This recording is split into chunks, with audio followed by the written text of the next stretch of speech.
Do you ever find yourself overreacting in an interaction? Maybe snapping at someone or shutting down completely and wondering later, why did I react like that? That's what we call being triggered. But here's the thing, getting triggered isn't just about what's happening in the moment, it's often tied to something much deeper. Our past experiences, trauma, and even the way our body has built systems to keep us safe. Today, we're diving into what it means to be triggered, the connection to our internal protective systems, how to tell when you're triggered, and most importantly, what you can do in those moments to stop reacting and calm your nervous system. So let's get into it.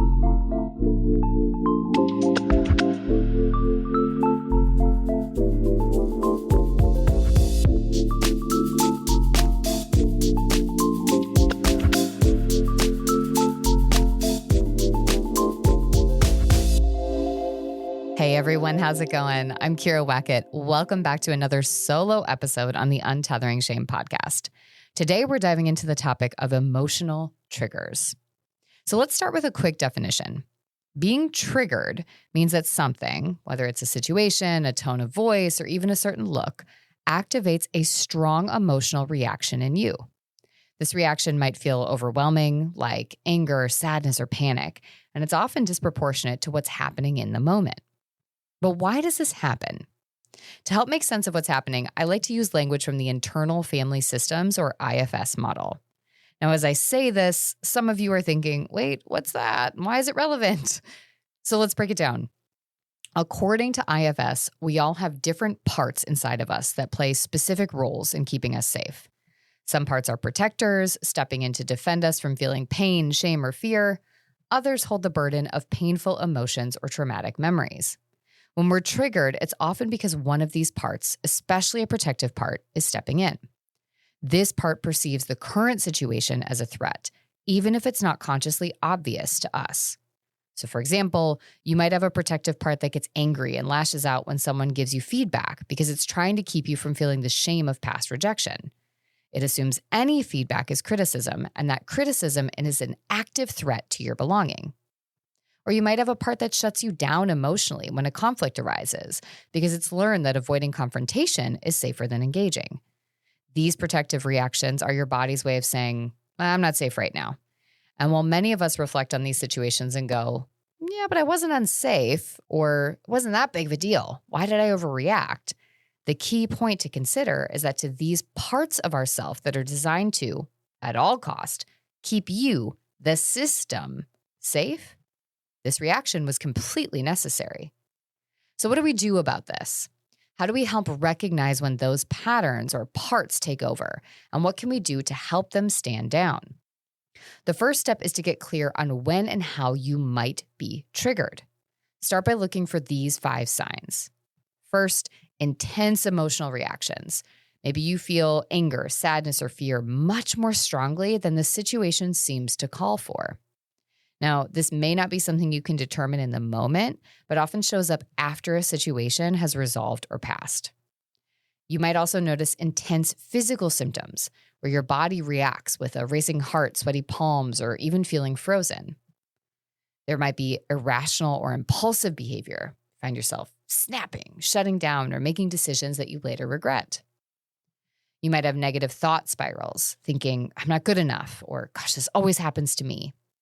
This can happen inside of specific interactions, but more commonly shows up afterward and might be a train of thought that you almost get stuck in, cyclically ruminating on these negative thoughts. And finally, a sense of helplessness. You feel out of control, as if your emotions are running the show. Sometimes I'd even feel almost like I was above my body, watching reactions, and yet unable to stop them. Now, these might not be all the ways that you experience triggers, but my guess is you can relate to at least a few of these having happened. Once you flag the reaction, you can then get clear on what was going on when it happened, or prior to it, to begin to consider what actions, interactions, and emotions may trigger you to feel unsafe. Now the question becomes, once we better understand our triggers, what can we do about them? The good news, you don't have to stay in a reactive state. One of the key ways to help break this cycle is to learn to calm the nervous system and work with rather than in opposition or servitude to these parts. So here are a few steps you can take. First, and I know this sounds silly and completely oversimplified, but pause and breathe. Start by grounding yourself in the present moment. Take slow, deep breaths to calm your nervous system. Now, I've talked before about the power of cold water in these scenarios to help activate the parasympathetic nervous system as well. So if you can, this is a great option to include here. Second, try to name what you're feeling. Acknowledge the emotions and physical sensations you're experiencing. Simply saying, I feel angry and my chest is tight, can help you step out of reaction mode. You can take it one step further by naming the urge or reaction you feel to what's happening as well. Next, invite curiosity into the experience. This is where we begin to see the parts work of IFS come in a bit. Instead of fighting against your reaction, get curious about the part of you that's been triggered. Ask yourself, what's this part trying to protect me from? What does it need from me right now? By approaching your triggered state with curiosity instead of judgment, you can begin to understand and soothe your protective parts. You begin to give them a voice and can start to work with them. I often talk a lot with clients about how to validate that part and honor it for its role while also asking it to shift its position a bit or to help draw awareness as to how this situation might not warrant as big a response plan. Fourth, get in touch with your body. This is less about the work in the moment of being triggered and more about long-term. We live in a state so disconnected from our body. So what is it trying to say to you? What does it need? What emotions, sensations, and feelings are suppressed inside of your body? Learning to connect to and move your body more can be a key way to bring your body more into a state of balance and help discharge pent-up energy and reset your nervous system. And finally, practice self-compassion. Remind yourself that getting triggered is a normal part of being human. Instead of shaming yourself for your reaction, offer kindness to the parts of you that are trying to keep you safe. Honor your ability to protect yourself and then invite the space to reflect on what needs space to heal so that you no longer have to exist in that state of constant surveillance. When we work with our protective parts instead of suppressing or ignoring them, we create a pathway for deeper healing. In the IFS model, this means building a relationship with the self, the calm, compassionate core of who you are.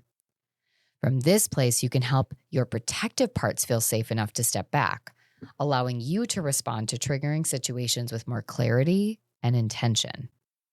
Now, if this resonates with you, I encourage you to reflect on your own life and ask, what parts of me tend to get triggered?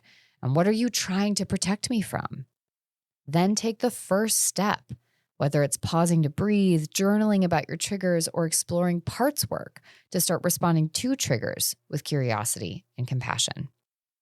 So let us know in the comments if you noticed any of these signs in your own life, or if you have other tools and ideas to suggest to help when you or other people are being triggered, so we can build that community of support in our shame resilience journey.